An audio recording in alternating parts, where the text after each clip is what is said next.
Baik, Assalamualaikum warahmatullahi wabarakatuh. Kenalkan, nama saya Roy Mubarok dengan NPM akhir 104 dari kelas L. Di sini saya dari kelompok 8 dengan materi sistem akuntansi. Izin untuk presentasikan hasil karya kami. Untuk anggotanya sendiri ada Raji, Oman, saya sendiri, Afgan, terus Franz sama Jose. Nah, langsung saja untuk materi yang pertama yaitu definisi dan fungsi sistem.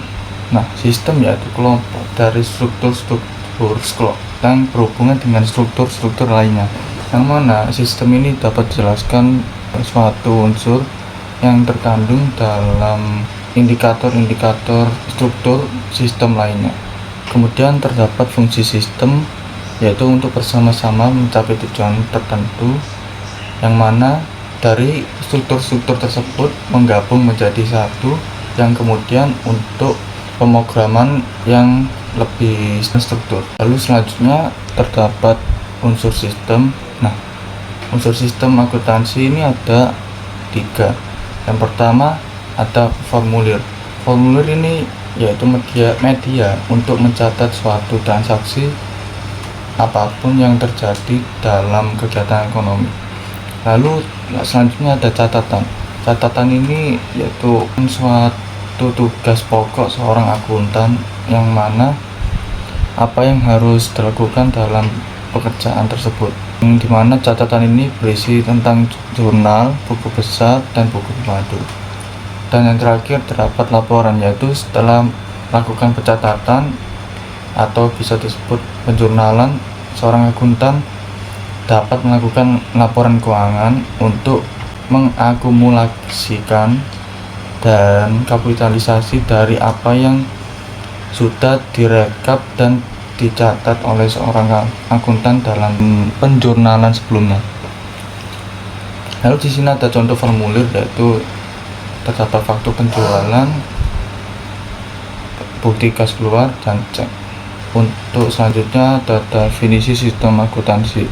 Sebagaimana dalam akuntansi, makna sistem yang bekerja sama dengan akuntansi atau sistem akuntansi organisasi, yang dimana sistem akuntansi ini dapat terdiri dari catatan dan laporan yang telah disusun dengan sedemikian rupa dengan tujuan akhir membantu informasi keuangan.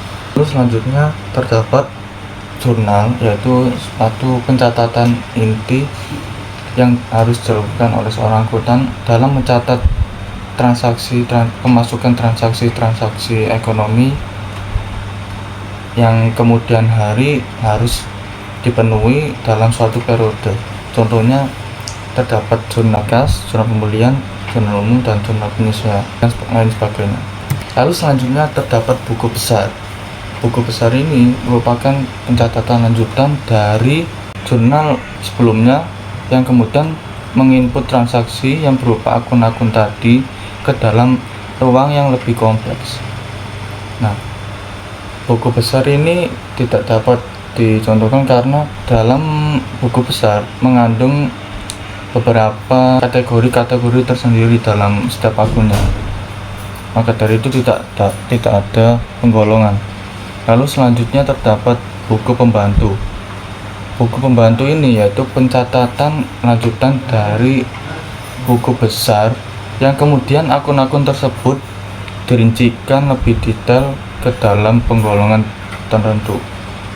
Jadi buku pembantu ini dapat diartikan tahap selanjutnya dari pencatatan buku besar, yang kemudian untuk membantu arus transaksi yang mengandung beberapa kegiatan kompleks di dalamnya. Contohnya yaitu buku pembantu piutang dan utang. Lalu selanjutnya terdapat laporan. Laporan ini yaitu merupakan tahap terakhir atau indikator yang harus dilakukan oleh seorang akuntan untuk mengakumulasikan dan kapitalisasi dari setiap penjurnalan yang ada, dijadikan untuk acuan sebagai jalannya suatu proses perusahaan tersebut untuk menilai kinerja setiap periodiknya. Nah, contoh laporan sendiri terdapat laporan laba rugi, laporan harga pokok produksi, laporan beban pokok penjualan, dan lain sebagainya. Baik, terima kasih, sekian dari saya. Assalamualaikum warahmatullahi wabarakatuh. Di sini saya akan menjelaskan perbedaan pengertian sistem dan prosedur. Sistem adalah suatu jaringan prosedur yang dibuat menurut pola yang terpadu untuk melaksanakan kegiatan pokok perusahaan. Sedangkan prosedur adalah suatu urutan kegiatan kritikal, biasanya melibatkan beberapa orang dalam satu departemen atau lebih, yang dibuat untuk menjamin penanganan secara seragam transaksi perusahaan yang berulang-ulang. Nah, yang pertama ada prosedur order penjualan. Prosedur order penjualan digunakan untuk melayani pembeli yang akan membeli barang. Prosedur ini dilakukan oleh bagian penjualan dengan mengisi faktur penjualan tunai dengan informasi antara lain jenis buku, kuantitas, harga satuan, dan total harga. Yang kedua, prosedur penyerahan barang. Prosedur penyerahan barang digunakan untuk melayani pengembalian barang oleh pembeli yang telah melakukan pembayaran ke bagian kasir. Prosedur ini dilaksanakan oleh bagian pembungkusan dengan membandingkan faktur penjualan tunai. Yang ketiga ada prosedur pencatatan penjualan. Prosedur pencatatan penjualan digunakan untuk mencatat transaksi penjualan ke dalam buku jurnal penjualan. Prosedur ini dilaksanakan oleh bagian akuntan dengan cara mencatat faktur penjualan tunai lembar ke-1 yang diterima dari bagian pembungkusan ke dalam buku jurnal penjualan. Yang keempat, prosedur pencatatan penerimaan kas.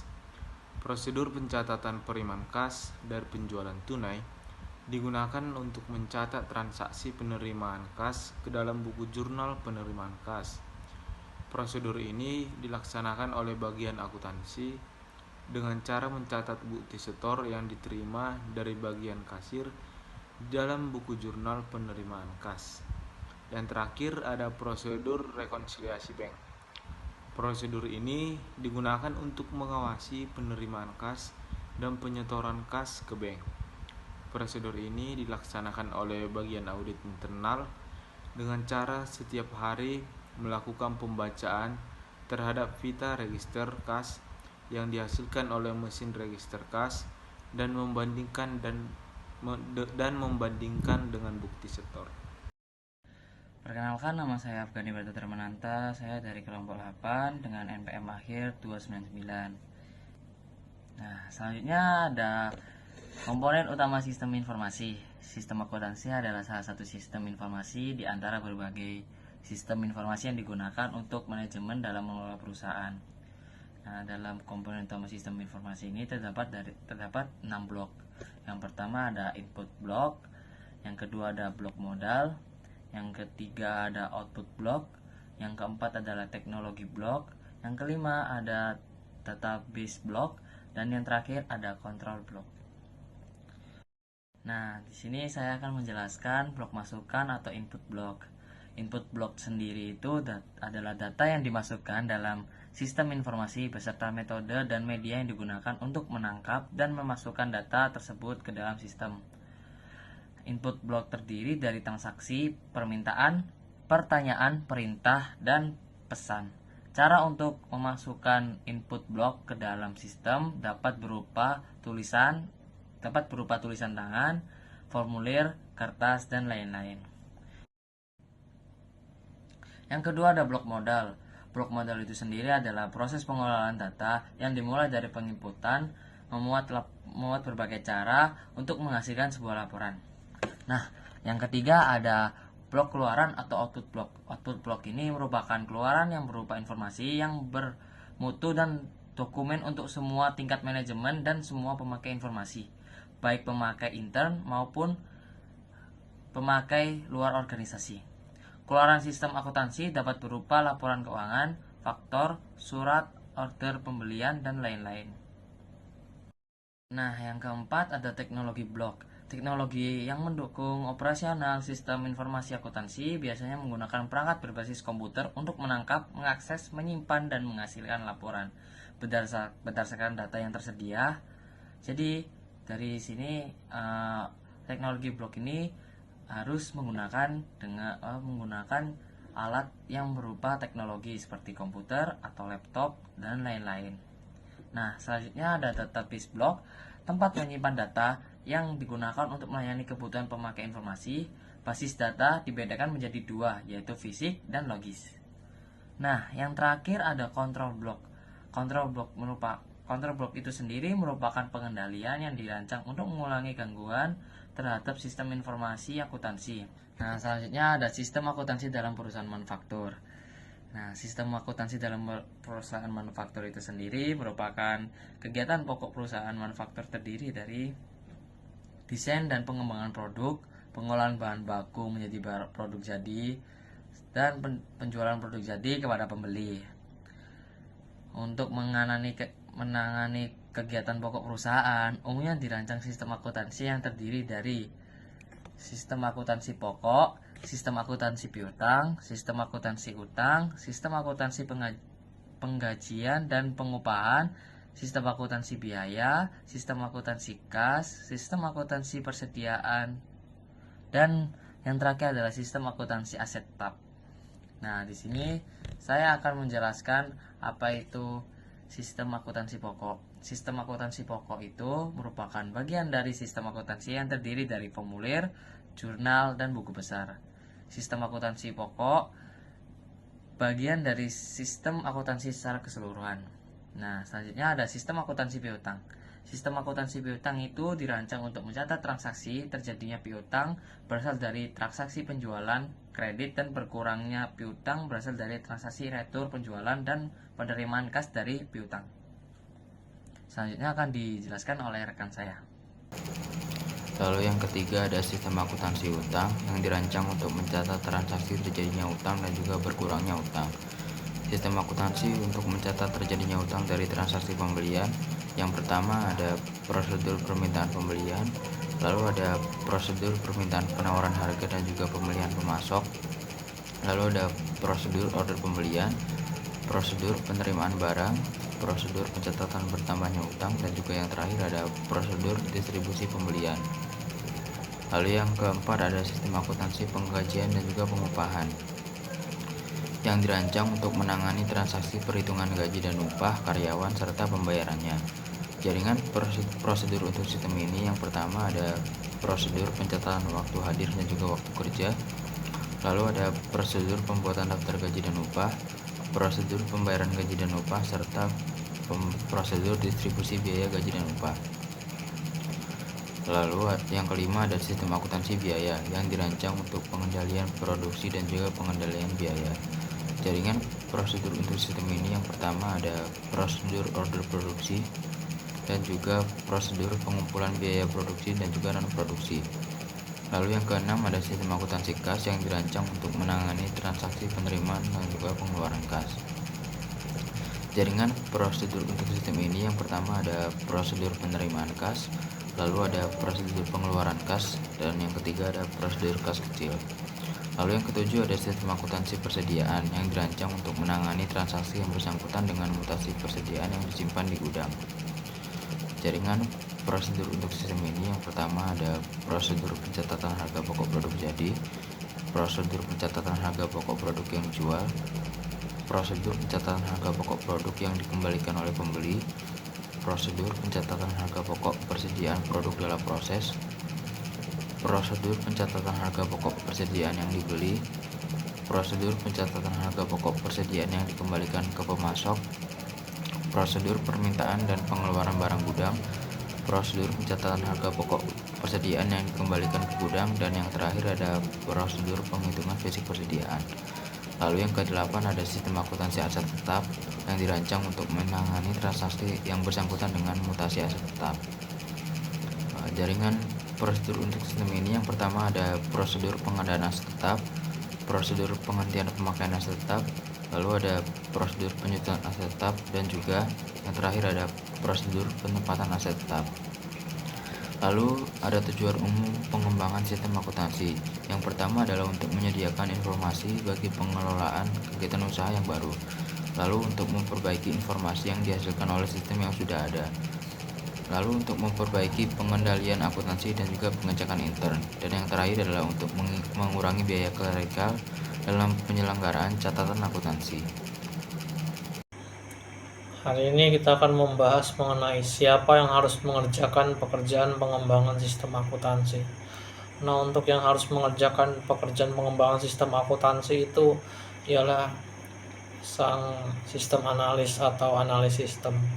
Analis sistem adalah orang yang memiliki keahlian dalam menggabungkan berbagai blok bangunan sistem informasi menjadi suatu bangunan sistem informasi.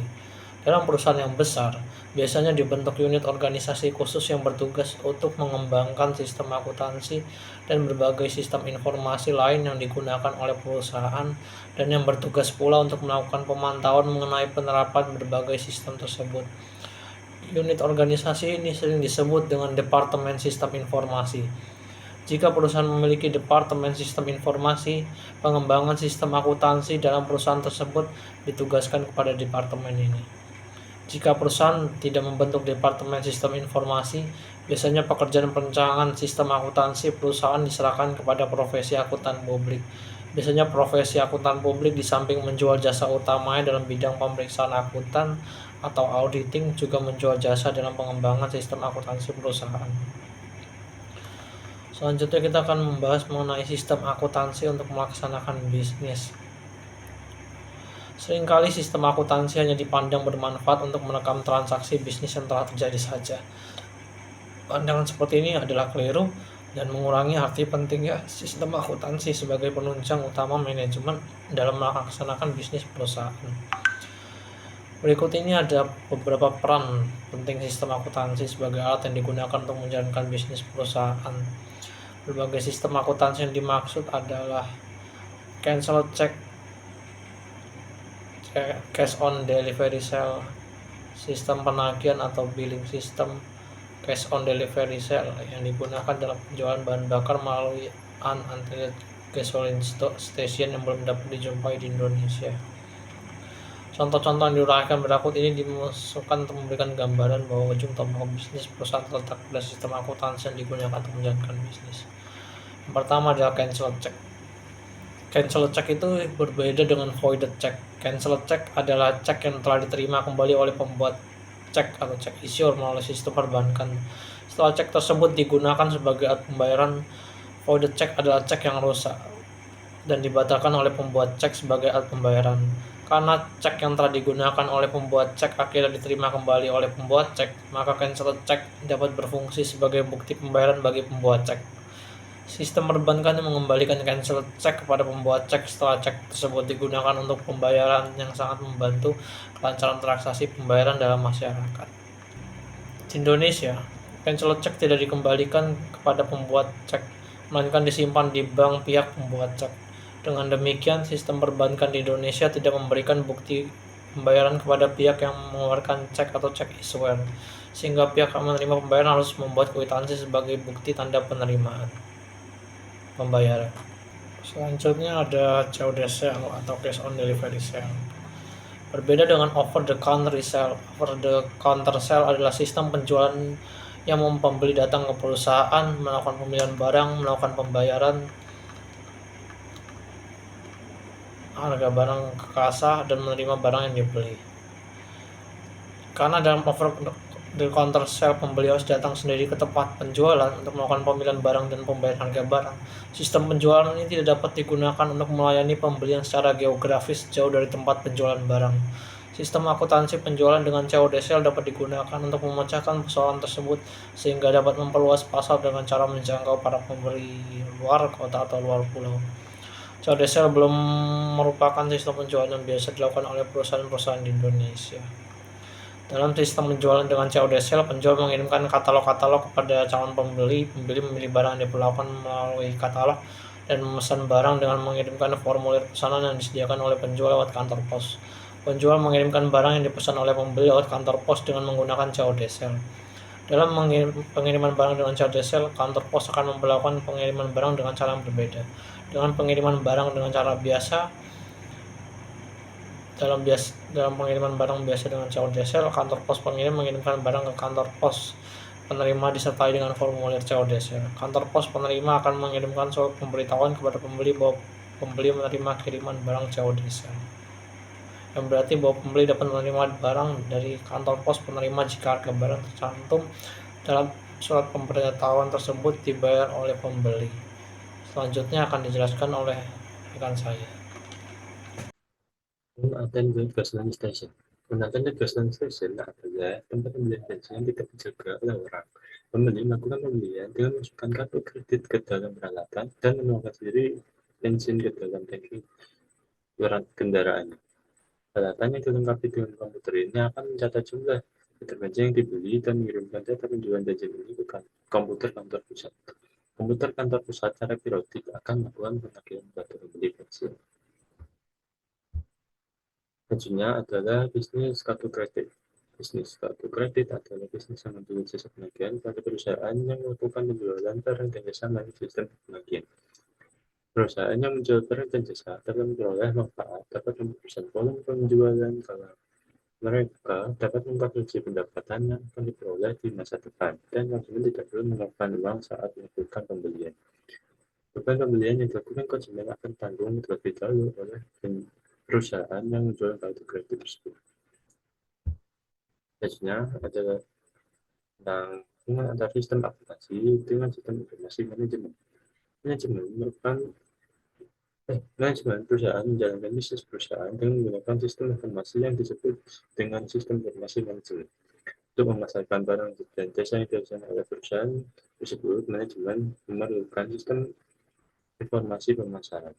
Sistem informasi ini akan menghasilkan informasi yang memungkinkan manajemen untuk dapat mengambil keputusan mengenai misalnya pelanggan yang harus dilayani, jenis barang dan jasa yang diperlukan pelanggan, dan saat dan cara pengiriman barang pada pelanggan. Jumlah penyaji itu merupakan salah satu dari subsistem dari sistem informasi manajemen.